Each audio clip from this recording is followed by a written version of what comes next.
What is it about the music that you think appeals to American audiences so? Because Americans don't grow up with this kind of music, and yet obviously it really touches a chord. Well, I think there's so many people in America, you know, more than in Ireland, you know, that everyone you meet, everyone has a little bit of Irish in them, you know, and I think Irish people themselves are so connected to our heritage and to our culture. And I mean, us growing up, we were always brought up with music in every aspect of our life, you know. I mean, there's not an Irish person, I don't think, at home that if you say, you know, what way are you connected to music, they either dance or sing or play, you know.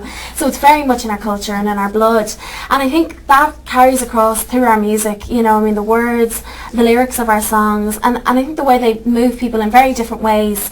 You know, we've met so many people who said that the songs have touched them or have meant something to them in many different ways, really. And it's been fantastic, the reaction we've got from everyone, and they just can find something different in our music. I know that you started singing in front of audiences at a very early age. Yeah. Can you even remember a time when you weren't performing for people? No, I mean, my first TV appearance was, you know, 4 weeks old, something crazy. I remember when she was born and it was on the TV at home, and her mum had little boots. There's a famous theatre school called the Billy Barry Theatre School in Ireland, and her mother said, I got Billy Barry sent me these little boots. I can remember her being on the news when she was born. But I made my first singing debut really on TV at 6, and from there it's just, you know, it's been wild. It's been amazing. I just turned 18 there last weekend, so it's been fantastic, and it's hard for me to believe. I first became involved with Celtic Woman when I was 14, you know. In the last 4 years, I only said, you know, the other weekend, that I've grown with the girls and with our show, and it just has helped me mature as a person and as a performer as well. Learning, you know, being alongside such talented musicians and performers has really helped me grow, you know, in every aspect of life. I think the world Ireland is becoming now is very much metropolitan, you know, Cosmo City, you know, and it's become very modern. And I think to a lot of Irish people who, you know, I was brought up speaking Irish as well at home, and I think it's very important to us to keep that alive and to be able to perform it and to sing it is a whole other world, and it's really very special. And we're, you know, I'm still learning it in school, you know, it's very much part of our curriculum at home in school, and the girls are always, you know, keeping me in touch, talking. Orla and I have conversations talking, and it's great. It's so different, and people stop you and say, you know, would you mind me, what are you speaking, you know, and it's very different, and it's great to, you know, try and keep it alive. It must have been very strange when you first started with Celtic Woman, because when you finished touring, you would literally a week later be back in school, so you're studying chemistry or something with your classmates after you've toured around the world. My famous quote is, you know, we on one of our earlier tours we performed in Carnegie Hall, and that was our first big milestone for us that Celtic Woman had, you know, reached, and that was in November.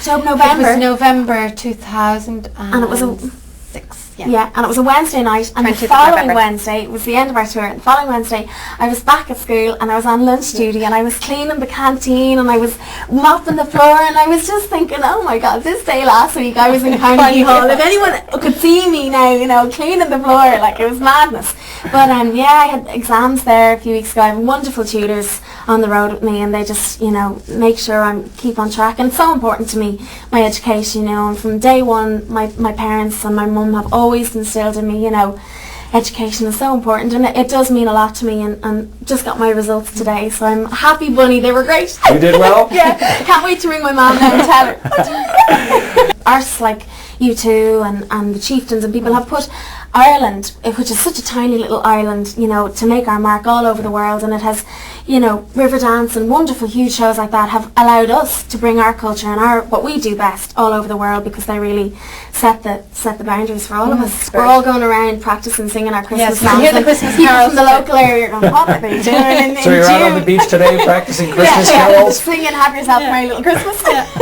You could hear the choir singing Christmas pipes earlier on, actually. They were practicing it. So it's a bit crazy. So we're getting into the spirit of things before we go home, even in June. Hang on, we're saying we should have a big present fest as well. Well, I am. Well, you are both absolutely delightful. I could talk to you all night, but I know you got a show to put on, so thank you so much for your time. Thank you.